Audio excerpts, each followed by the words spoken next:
আসসালামাইকুম, আমি ফরিদ মালয়েশিয়া থেকে। তো আজকে বৃষ্টি হইতেছে, তাই এখন এতক্ষণ বসেছিলাম, এখন আবার যাইতেছি কাজ করতে, ফল কাটতে হইব। তো আজকে অনেক বৃষ্টি, বলার বাইরে বৃষ্টি। তো সিনাহারির কারণে আমাদের বন্ধ আছে, আজকের পরে আমাদের ডিউটি বন্ধ। প্রায় 3 দিনের মতো আমাদের ছুটি আছে আজকের পরে। তো আমি এখন এতক্ষণ কিছুক্ষণ বৃষ্টি হওয়ার কারণে এখন যাবো ফল কাটতে। এই যে আমার পিছনে ফল দেখতেছেন, এই যে ফল।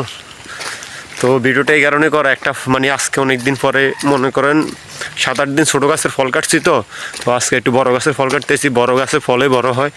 তো এই কারণে ভাবছি আপনাদেরকে দেখাবো। দেখেন ছোটো গাছের এই কয়টা ফল এখানে আছে, 1 2 3 4 5 6, এই 6টা ফল মনে করেন বড় গাছের ছোটো গাছের 20টা ফল এই 6টার সমান। এই কারণে ছোটো ফলের টনে টাকা কম। এই যে ছোটো ফলগুলো দেখতেছেন, এগুলার টনে টাকা অনেক কম, বাট এগুলার কাটতে সুবিধা। মনে করেন টনে টাকা কম হলেও কাটতে সুবিধা। ছোটো ফলের টন দেয় মালয়েশিয়ার রিঙ্গিত 200 রিঙ্গিত, আর বড় ফলের টন দেয় মাত্র 60 রিঙ্গিত 70 রিঙ্গিত। ঠিক আছে, এই আর কি। তো এই কারণে বলি এই কারণে আমরা সবসময় আমাদের বসের ছোটো বাগান, বড় গাছ, বড় ফল, ছোটো ফল সব ফলে আছে।